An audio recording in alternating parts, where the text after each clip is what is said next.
कृष्णा, कैसे हो आप सभी। हमारे YouTube चैनल भक्ति स्टेटस में आपका स्वागत है। आज हम करेंगे कार्तिक मास महात्म्य 2025 का 5वां अध्याय। राजा पृथु बोले, हे नारद जी, आपने कार्तिक मास में स्नान करने का फल कहा, अब अन्य मासों में विधि पूर्वक स्नान करने की विधि, नियम और उद्यापन की विधि बताइए। देवऋषि नारद जी ने कहा, हे राजन, आप भगवान विष्णु के अंश से उत्पन्न हुए हैं, अतः यह बात आपको ज्ञात ही है, फिर भी आपको यथाचित विधान बतलाता हूँ। आश्विन माह में शुक्ल पक्ष की एकादशी से कार्तिक के व्रत करने चाहिए। ब्रह्म मुहूर्त में उठकर जल का पात्र लेकर गांव से बाहर पूर्व अथवा उत्तर दिशा में जाना चाहिए।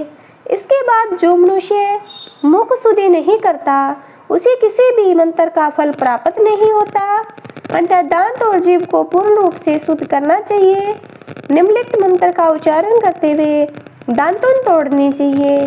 हे वनस्पति, आप मुझे आयु, कृति, तेज प्रज्ञा, पशु संपत्ति, महाज्ञान, बुद्धि और विद्या प्रदान करो।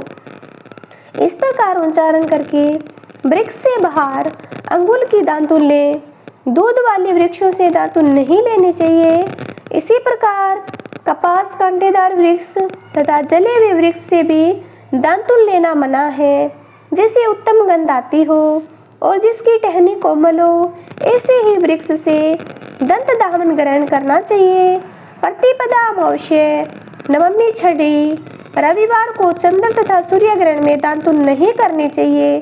तत्पश्चात भली भांति स्नान करके फूल माला, चंदन और पान आदि पूजा की सामग्री लेकर प्रसन्नचित्ते भक्ति पूर्वक शिवालय में जाकर सभी देवी देवताओं की अर्घ्य, आचमनीय आदि वस्तुओं से पृथक पृथक पूजा करके प्रार्थना एवं प्रणाम करना चाहिए। फिर भक्तों के स्वर मिलाकर श्री हरि का कीर्तन करना चाहिए। मंदिर में जो गायक भगवान श्री हरि का कीर्तन करने आए हो, उनका माला, चंदन, ताबूल आदि से पूजन करना चाहिए, क्योंकि दिवालियों में भगवान विष्णु को अपनी तपस्या, योग और ध्यान के द्वारा प्रसन्न करते थे, परंतु कलयुग में भगवत गुणगान को ही भगवान श्री हरि को प्रसन्न करने का एकमात्र साधन माना गया है। नारद जी राजा पृथु से बोले, हे राजन, एक बार मैंने भगवान से पूछा, हे प्रभु, आप सबसे अधिक कहाँ निवास करते हैं। इसका उत्तर देते हुए भगवान ने कहा, हे नारद, मैं वैकुंठ या योगियों के हृदय में निवास नहीं करता, अपितु जहाँ मेरे भक्त मेरा कीर्तन करते हैं, मैं कहाँ अवश्य निवास करता हूँ। जो मनुष्य चंदन माला आदि से मेरे भक्तों का पूजन करते हैं, उनसे मेरी ऐसी प्रीति होती है जैसे कि मेरे पूजन से नहीं हो सकती। नारद जी ने फिर कहा, शीरीष, धतूरा, गिरिजा, चमेली, केसर, कंदार और कटहल के फूलों एवं चावड़ों से भगवान विष्णु की पूजा नहीं करनी चाहिए। अड़हल, कंद, गिरीश, जूही, मालती और केवड़ा के पुष्पों से भगवान शंकर की पूजा नहीं करनी चाहिए। जिन देवताओं की पूजा में जो फूल निर्दिष्ट है, उन्हीं से उनका पूजन करना चाहिए। पूजन समाप्ति के बाद भगवान से क्षमा प्रार्थना करनी चाहिए। हे सूर्येश्वर, हे देव, न मैं मंत्र जानता हूँ न क्रिया, मैं भक्ति से हीन हूँ। मैंने जो कुछ भी आपकी पूजा की उसे पूरा करें। ऐसी प्रार्थना करने के पश्चात साष्टांग प्रणाम करके भगवत कीर्तन करना चाहिए, श्री हरि की कथा सुननी चाहिए और प्रसाद ग्रहण करना चाहिए। इसी प्रकार जो मनुष्य कार्तिक व्रत का अनुष्ठान करते हैं, वह जगत के सभी सुखों को भोगते हुए अंत में मुक्ति को प्राप्त करते हैं। तो प्रेम से बोलिए विष्णु भगवान की जय। अब हम करेंगे तुलसी माता की आरती, आप भी हमारे साथ कीजिए।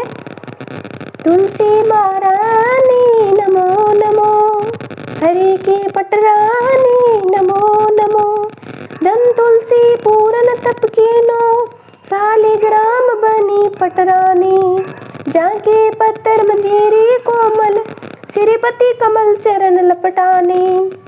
तुलसी महारानी नमो नमो, हरि की पटरानी नमो नमो, धूप दीप नैवेद्य आरती, पुष्पन की वर्षा बरसाने, 56 भोग भोग क्षति शो व्यंजन, बिन तुलसी हरि एक न माने। तुलसी महारानी नमो नमो, हरि की पटरानी नमो नमो। सभी सखी में तेरो यस गावे, भक्ति दान दीजिए महारानी। नमो नमो तुलसी महारानी, तुलसी महारानी नमो नमो, तुलसी महारानी नमो नमो, हरि की पटरानी नमो नमो। तुलसी माता की आरती और कार्तिक मास महामत्य 2025 का 5वां अध्याय आपको अच्छा लगा है तो चैनल को जरूर सब्सक्राइब करना। आगे का अध्याय सुनने के लिए धन्यवाद।